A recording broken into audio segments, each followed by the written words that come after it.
Hector Vergara played soccer competitively for 10 years and recreationally for 30 years before turning his focus on the game to officiating. Vergara began as an official in 1983 and was rewarded for his efforts by being an assistant referee at the 2002 FIFA World Cup in Korea, Japan, the 2006 FIFA World Cup in Germany, and the 2010 FIFA World Cup in South Africa. In addition, he was an assistant referee at the 2004 Olympic Games in Athens, Greece. He claimed the record for the most World Cup games as a assistant referee with 14 when he took the field on July 10, 2010. In total, Vergara officiated nearly 150 international matches involving clubs and national teams playing at the highest competitions in the world. Vergara is currently the executive director of the Manitoba Soccer Association. 2014 Builder inductee, Hector Vergara.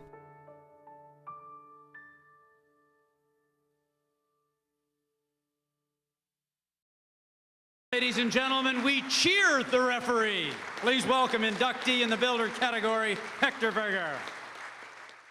Wow, what a night. Good night, everybody. Good evening to all. I wanted to, first of all, congratulate all the inductees into this year's Hall of Fame, and the nominating committee for nominating me, and obviously the selection committee for having chosen me to this, to receive this award. I'm feeling very honored, very humbled to have been considered for it. It's something that when you grow up, you never really think about awards, at least not. My case has been that I never perform on the field of play so that you could get recognized at one point in your career. I did it because I love the game, because I had a passion for it, and strive to be the very best that I could be, similar to the players and the coaches on the field of play. You never imagined that you could ever be standing in front of your peers, and the greatest recognition is the recognition that comes from your peers, whether that is administrators, players, coaches. It is very motivational for, I think and I believe, for young people to see individuals like myself and others who are being inducted tonight to receive this type of recognition. They can use it to inspire themselves like we were inspired by others. And I think that our country, even though people say is a hockey country, it is very much a soccer country. And all of us in this room play up our important role in continuing to develop that image of the sport. And I look forward to continuing to do the work that I do. And I'm hoping that all of you in here will do the same, because there's a lot to be accomplished yet in Canada. With respect to thanking some people, it's very hard to stand up here and pick names, because I've been involved in this game as an official over 26 years. And obviously, I've been in the game for more than 30. There's many people that inspire me, starting with my parents. If it wasn't because my dad driving me to the games at the age of 14 or 15 or 16, I wouldn't be here standing today. One of the things my dad always told me is that no matter who you referee, including your own brother, and I did send my brother off 3 times. And it wasn't fun when he got home before I did. You know, he always told me to be impartial and be fair, and be the very best that you can be. In my community, I come from a Latin background.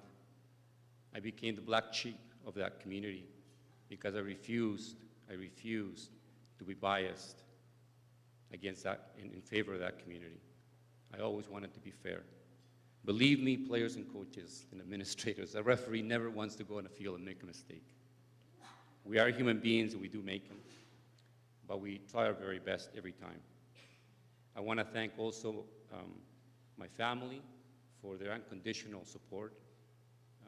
Without the support of the parents, the immediate family, the extended family, this is impossible. I travel the world. I'm very fortunate to have traveled the world because at times I spend 150 days out of the year out of the country. because of the competitions, now because of the role that I play with FIFA and CONCACAF in regards to assistant referee assessing or instructing and attending the competitions that I've attended. I have a lot to thank the community in Manitoba, the Referees Association of that community, the fellow referees in the community, even the coaches and players, because, you know, when we make mistakes and you yell and scream at us, we learn. At times you learn more from your mistakes than you learn from the things you do right in life. And that is something that is very true in refereeing. I have a great employer in the Manitoba Soccer Association, and I'd like to thank Larry Eloy, who's here as a board member of that organization, supporting me and providing the support. They are wonderful. Like I said, I continue to be involved in the game at a high level, and because of that involvement, I'm out of the country a fair amount of time. And although this day and age you can work from abroad, it's always important to have the support at home, whether it's the other staff members of the association or the board itself.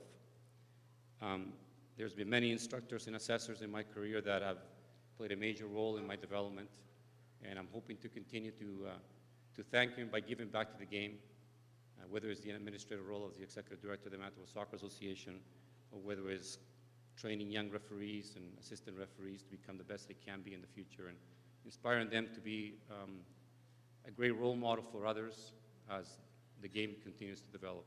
We have a wonderful game in Canada.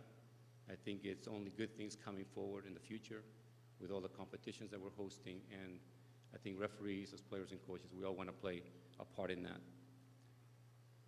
Like I said, soccer has been a part of my life. It always will be part of my life, and I will strive to continue.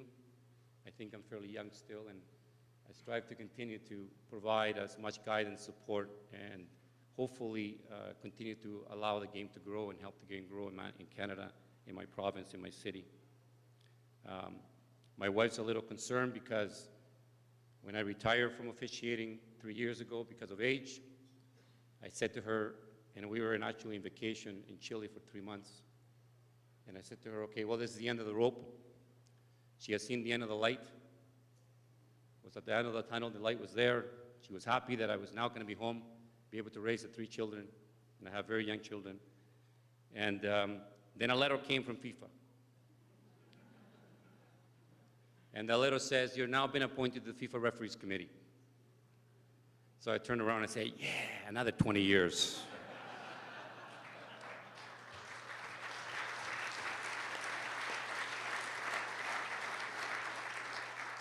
She wasn't so excited about another 20 years, but we'll see. Anyway, one step at a time. Congratulations once again to everybody. Thank you very much. I really appreciate it.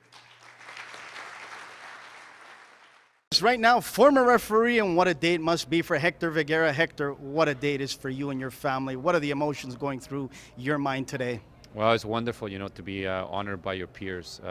Something you never really look forward to. At the end of the day, nobody goes into this sport of soccer or any hobby for that matter with the intent that you're going to one day be in the Hall of Fame of your sport. But at the end of the day, all the sacrifices that you make, all the sacrifices the family makes, everything you work for, it's nice to see that it gets recognized in one way or another.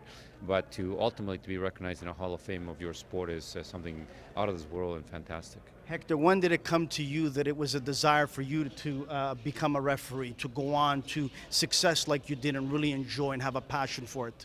I started at a very young age. I actually played the game alongside a refereeing for many, many years, but I took it very seriously at a very young age. I was almost 16 years old when I started, but by the time I was 19, I was already serious about it and dedicated a lot of time and effort into perfecting the craft of refereeing and assistant refereeing, and I worked through many competitions to get to the next level. And you know, the fact that you get some success at the beginning was very important for me. The support that I had from my father and my parents, also my brothers, everything like that. It's very, very helpful.